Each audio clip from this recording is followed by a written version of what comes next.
the Head Scratcher Morning. Sorry, that's something else. So, this is the Head Scratcher Morning. Head Scratchers are for the Calvinists, the Reformed, the Tulip following people. And do God's words matter? That's my question. Do God's conditions and words matter? Do the prophets that give the words and the conditions of God matter? Do God's warnings to humans matter? Do the words that are given through prophets that are warnings to all people, or specifically God's elect, Israel, matter? The reason I'm saying all those things is because at the end of the day, it seems like God's decree of all things, that whatsoever comes to pass will come to pass by the Calvinist Reformed Tulip people, and the fact that he's decreed all that comes to pass, and that only irresistible means, regenerative means, gets a human to see and hear the truth, the spiritual truths. And when God gives a warning or a command or gives words through the prophets, whether it be to believers or unbelievers, at the end of the day, it's the decree that comes true, regardless of what the prophet says or what God says. Why is all this important? Because the Bible is replete with warnings, commands, conditions, that if God's written a decree that's otherwise, then these words don't really matter, at least in my feeble understanding. I just read the book of Zephaniah, very short, just for fun, sort of. And with that said, this is one of those books. It's laced with warnings and conditions, and I'll show you a few. And I'm wondering, please, Calvinists, answer my question, answer my head scratcher. Why would God say all these things? Why would he give these warnings or these conditions and then decree completely opposite? There's no reason to give these conditions if you're going to decree opposite. Maybe he could have said, look, people, you're going to do this stuff anyway, but I'm going to say it just so I have a reason to make you guilty at the end of the day. That would fit the Calvinist paradigm. Anyway, starting in 1:4, and I'm going to go fast here. I will stretch out my hand against Judah, against Jerusalem. I will destroy every remnant of the Baal worship. So here's the reason they're getting in trouble, because they're worshiping false gods. 1:5 and 1:6. Those who worship stars, those who swear by a false god like Molech, they're going to get in trouble with me. Go on to 1:12. Reason I keep turning this way is because I took some notes. Here's some of the consequences. Okay, he's going to search with a light. That's interesting. Is that Jesus? But he's going to punish those who are complacent, meaning he's going to come and he's going to give them another opportunity. But if you're complacent and you don't attest to the Lord being the true number one God, if you don't think the Lord will act, then you are going to be plundered. Okay, moving on to 1:17. I will bring distress on the people. They will grope like those who are blind. Here's the consequence for those who are lukewarm, so to speak. Going on to chapter 2, look at these first verses. And I know some of you are going to say, but this is for the end times, or this was for 640 BC. But the principle is still the same. God warns, God gives conditions, God sends out his word, which is a perfect word that doesn't come back void. He sent prophets. On that note, don't forget, he sent Joel, Jonah, Micah, Amos, Hosea, Isaiah, all before Zephaniah. So they kept saying the same thing. The conditions were the same. The warnings were the same. The results were the same. Nations and countries and kings fell. People were crushed in these ways in 800 BC, 700 BC. Now here we are in 640 BC getting the same repetitive thing. Do these warnings matter? According to Calvinism, how could they? because God already decreed all these people, even though they were told, repent, be humble, come back to me, and I will relent. Well, God didn't want that. He wanted to crush them, and he did. So why does the decree matter?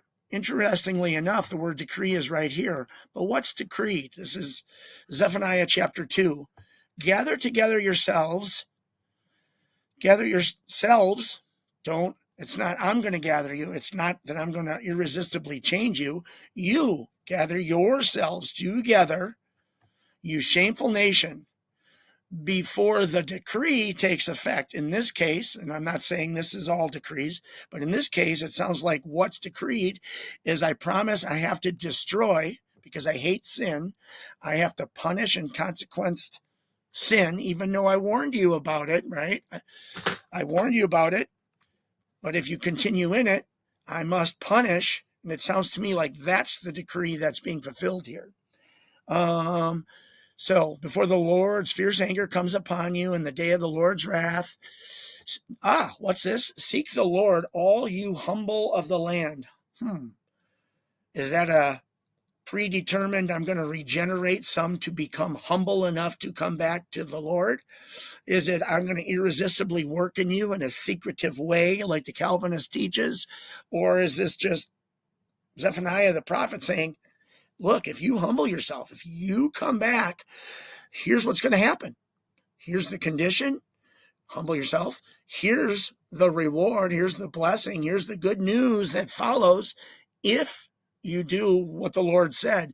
And keep in mind, Isaiah warned you, Joel warned you, Jonah warned you, Micah warned you, Amos warned you. And now I'm warning you. Same results. So, going on. 2:8-9. Here's the sin they committed in 2:8. By the way, this was during this time. This is not the end days. This is what's going to happen to Moab and Ammon and all of the unbelievers, by the way. Results 2:9. The outcome for the sinners is in 2:9. In 2:9, those that were humble from 2:3. A good result happens in 2:9, 2:10. Going slow, you can look it up yourself, though. Now, going on to chapter 3. Here we go again.